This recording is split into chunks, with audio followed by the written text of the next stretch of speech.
Hey you guys, it's Amy Gretchen. Big welcome back to all of you.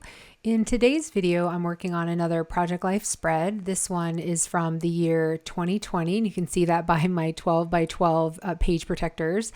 And it is the week 48, so it is, I believe it's the week of Thanksgiving. And I'm using Allie Edwards' Stories by the Month kit. This one is for November, and it comes out in October. Trying to make sure I'm saying everything correctly. So I love these Stories by the Month kit. I love that it allows you to tell more seasonal stories, but also you can use them outside of the month. So you don't have to necessarily use it for the month of November. Especially with this one, there's a lot of gratitude when it comes to this month. So I feel like you can use these cards for any month. Of course, the cards and the colors are definitely on the more fall side, but that doesn't mean that you need to necessarily just use them in the fall or use them in November. So that's the one thing I love about the kits is they're so versatile. All right, so you saw that I put my photos down and then I also put down my cards as well. And now I'm moving on to making my own embellishment with the stamps. So I grabbed over some shrink ink paper. I've actually had this paper for a very long time, and I just have not used it very much. And I know that I've seen other crafters do this, and I wanted to give it a try. I think I specifically saw Jen Scow do this, or Crafty Jen Scow do this back in one of her December dailies one year. So this shrinking ink is really awesome because you could draw on it with like an alcohol ink marker. You could stamp with it, which is what I'm doing. I'm doing some stamps. I don't know if you can do it with this specific Shrinkit ink, but there are Shrinkit inks that you can buy that you can print on. So that is an option as well.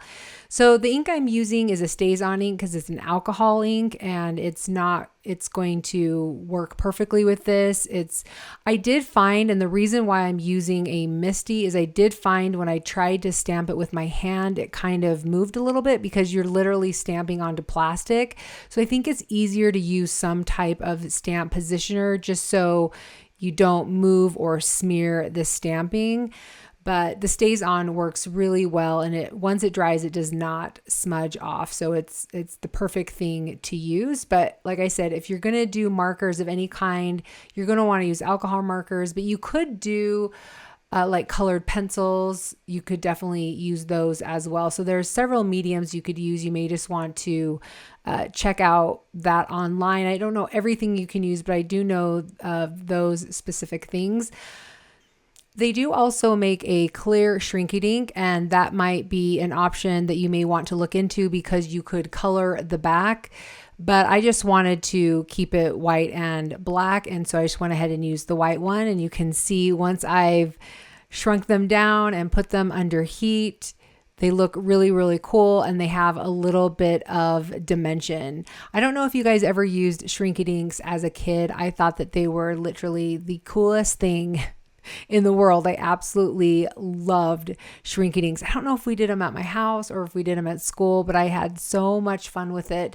So it definitely felt like being a kid again, playing with these. And I loved how much it shrunk down the words and the stamps, but it still looked really good and it still looked really clear. It came out perfect. Honestly, it looked so good. I would definitely say give this a try. I want to try this again and maybe print something out, or I think it would really be fun to trace some artwork. I don't draw very well, but I can trace. So I think that would be fun to try that and just trace it out with a Sharpie and maybe even color it in. So there's a lot of different options when it comes to making your own embellishments. That's one of the things that I think is so great about using a digital kit as well. But now you can see how versatile your stamps can be, that you can actually make some embellishments with your stamps. So I really love that. So in the kit, there was a word phrase stickers, and I love the white with the black. I love just how classic it looks and just how much it adds to the photos. I thought that they were a little thick, so I decided to cut them down. And then I also wanted to add a little bit of dimension to them. Sometimes I feel like word phrase stickers can feel a little bit flat. So I wanted to pop them up a little bit. So I just got some of my foam squares and popped them up. I really like those foam squares. I will have them linked below because they're not too thick. I mean, it adds dimension, but I don't feel like it's just super, super thick. So those are the reason why I keep pulling those over and over again. Plus they're really small and they work really well with these word phrase stickers. So one of the things that I wanted to mention was some of the embellishments that I use that I just kind of passed over while I was talking about the Shrinky Dinks.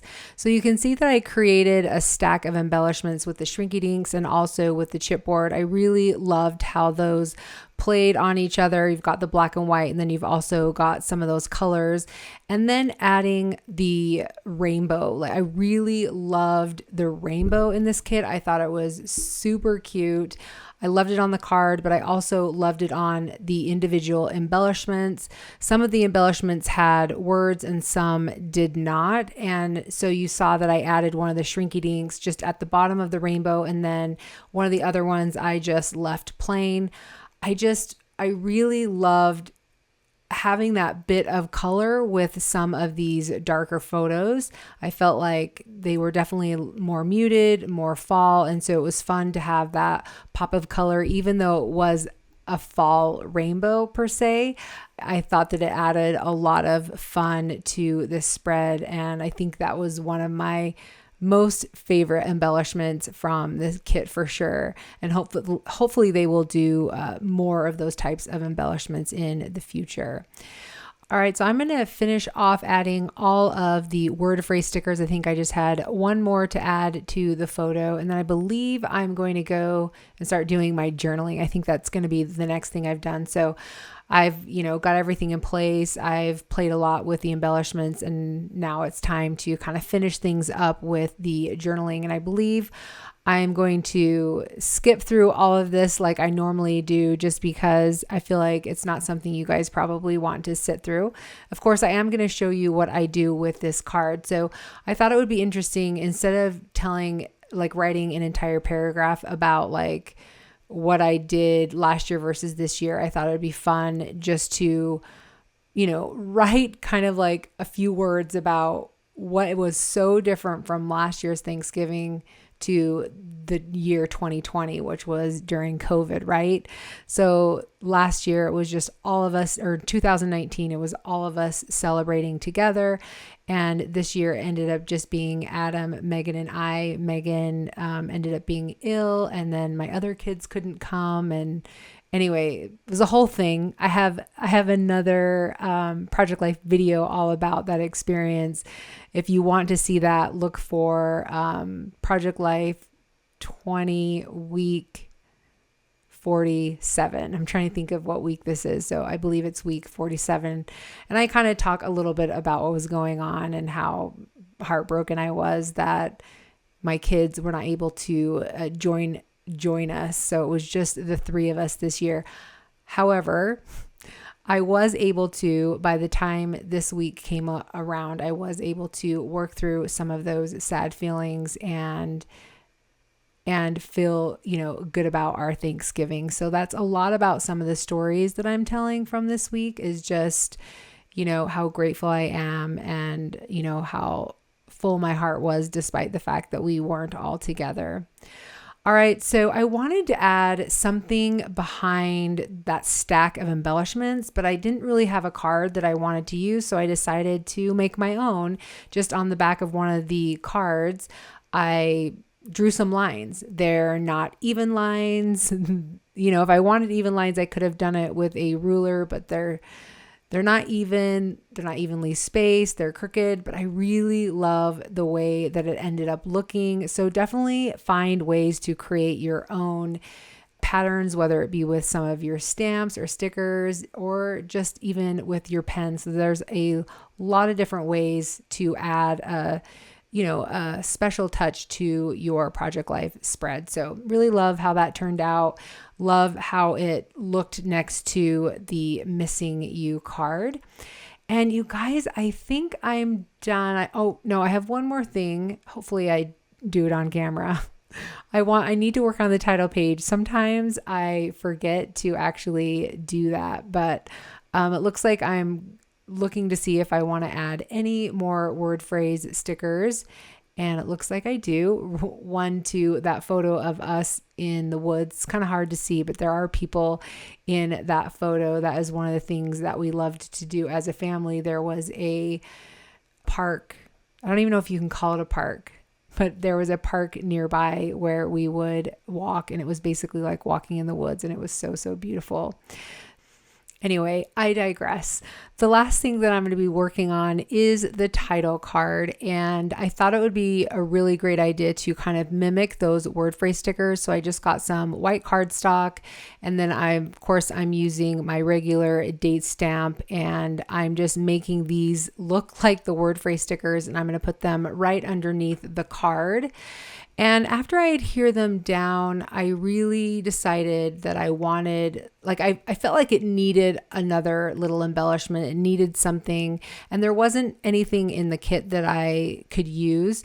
And so I decided to just grab over another embellishment. This is just a wood heart that I have in my stash. So I just added that to go in between the dates. And you guys, that is going to be it for this week. Thank you so much for being here. I really hope you guys were able to get some inspiration from this spread and how you can use this Stories by the Month kit. If you have any questions, of course, leave them in the comments section below. And if you like what you saw, I'd really love it if you'd give this video a thumbs up. All right, you guys, we will see you in the next one. Bye.